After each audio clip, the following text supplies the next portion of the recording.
Hey everybody, welcome back to the kitchen with me. I am happy to have you here. I am happy to be here, and we're going to make something that is the epitome of Southern goodness. Cornbread.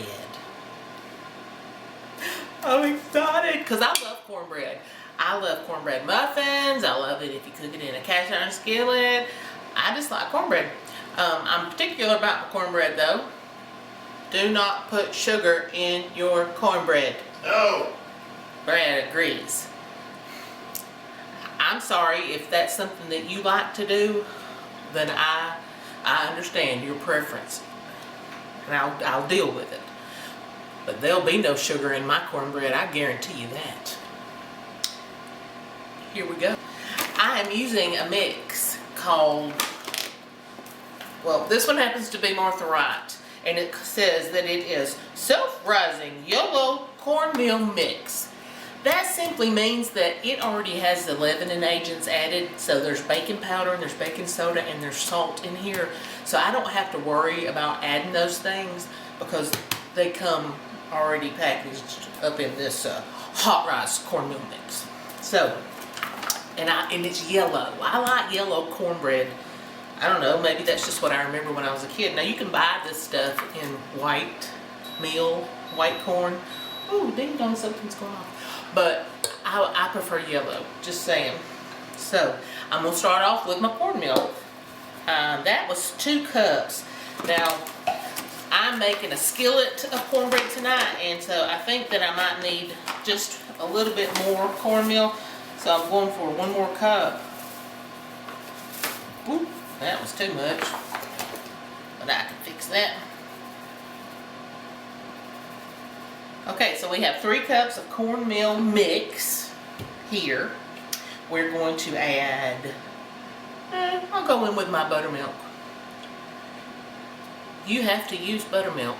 You cannot make good cornbread with regular milk. No, we don't do it. Please don't do it. It would make me so sad. This is good, full-fat, cultured buttermilk. And I think that's about 2 cups, so I'm going in with 2 cups. Get my little stir stick right here so I can squeegee all that out because I don't want to miss any. Now, I almost forgot one thing. I'm going to add a little bit of flour. Some people don't add flour to their cornmeal or to their cornbread, but I like to add. To this, I'll just do half a cup.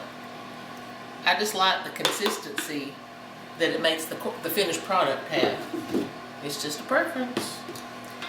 Now, my real preference is to get proper stone ground cornmeal from the mill. Now, there's not a mill right here at my house, and so I have to buy mine at the grocery store. But if I ever get up toward Helen, there's a proper grist mill, and they have really good grits, and they do cornmeal, and their cornmeal is not ground as fine as what you're going to find in these commercial brands. They grind this stuff down to almost a powder, but at the mill they can regulate their stone somehow so that it's a rougher grind, so your cornbread has more tooth, and I like that. But I hadn't been to Helen in a while, so I'm sorry. I just had to go to the grocery store. So this is what they had, and this is what I bought.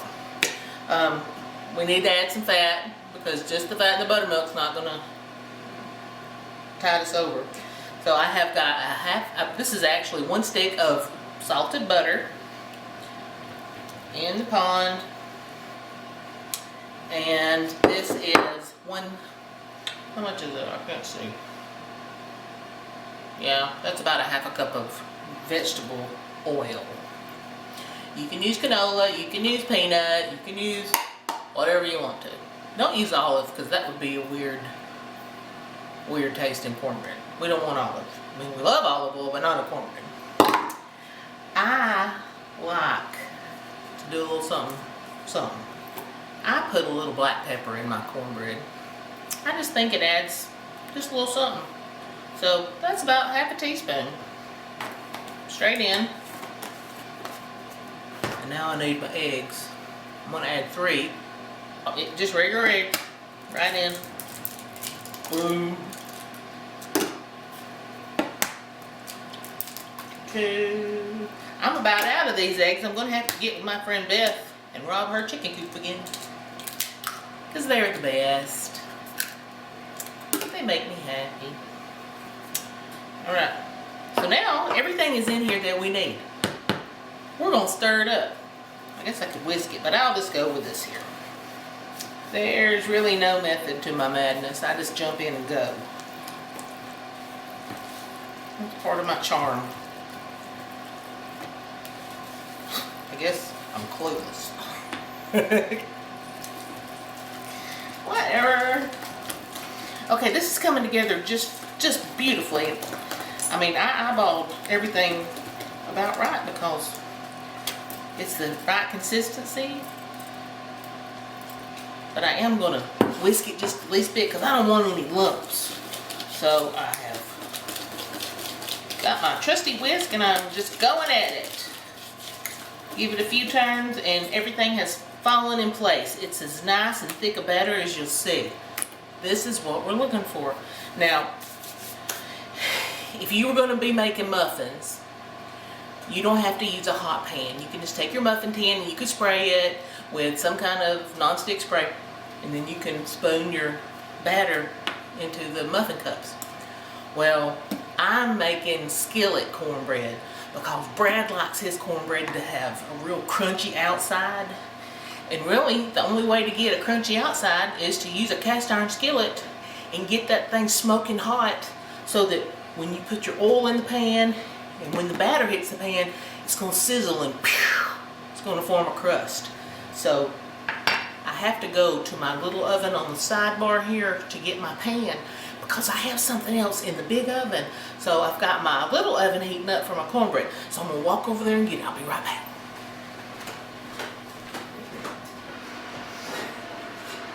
Yes, she is hot. 425-degree hot. Woo! Now, I'm taking my oil. This is some vegetable oil.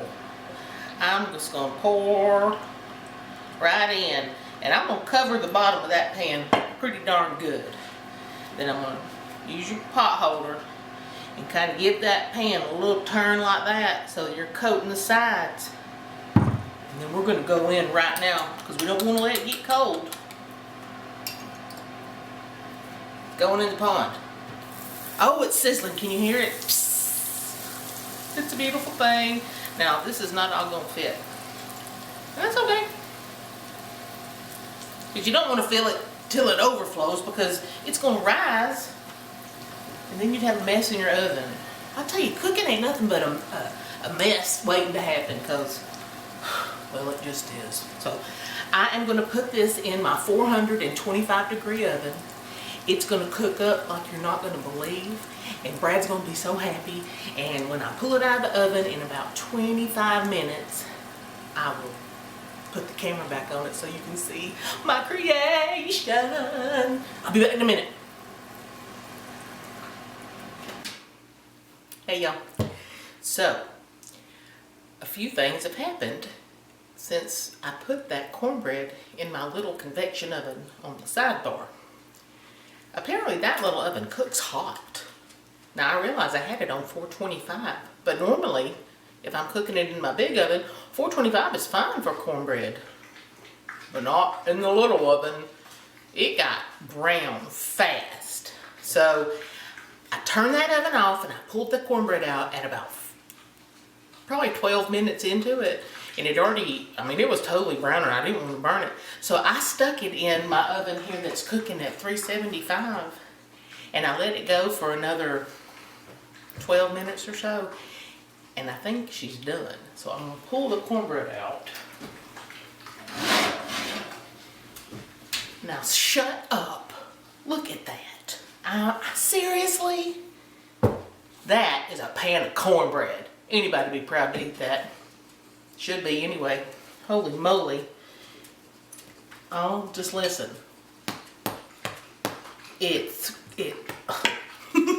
I'm in heaven.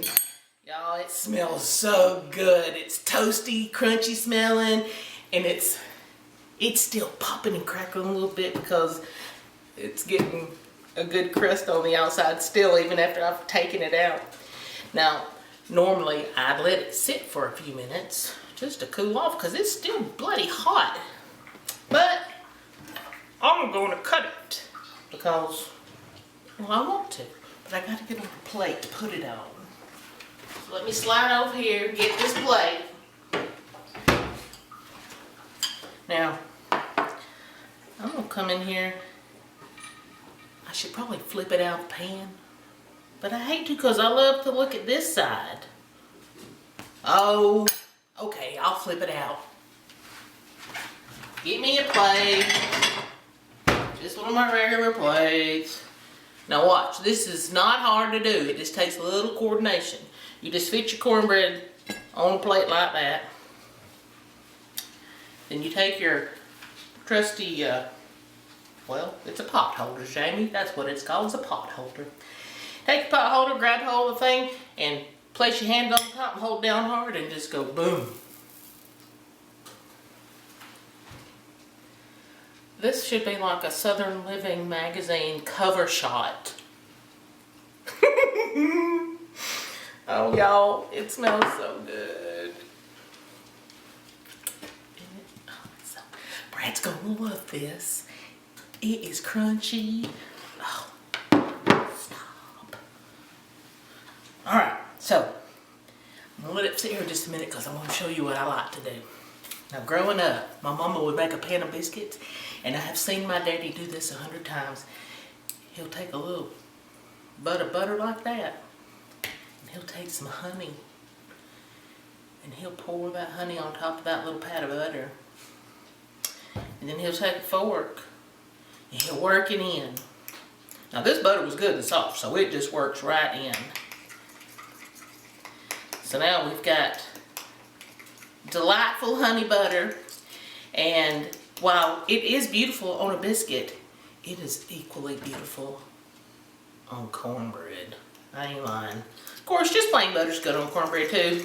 I mean, who am I to say what you need to be eating, but I'm telling you, if you don't at least try this, you're not very smart. So, I'm going in with my knife. Poke hole there. Crunch, crunch, crunch. Well, yeah, I'm gonna go this. Crunch.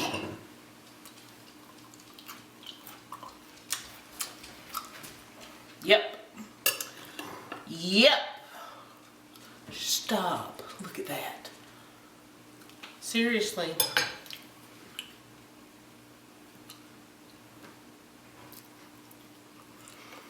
It's beautiful. See that steam rising?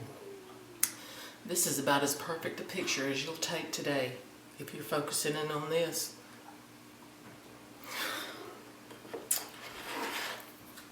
I'm almost speechless, and that rarely happens. Anyway, I'm going in with my knife, and I'm going to grab some of this. Of course, it's melting because that cornbread was hot. And I cut it with this knife. But it's all good. Now, I have smeared it quite liberally with that honey butter, and I'm going in.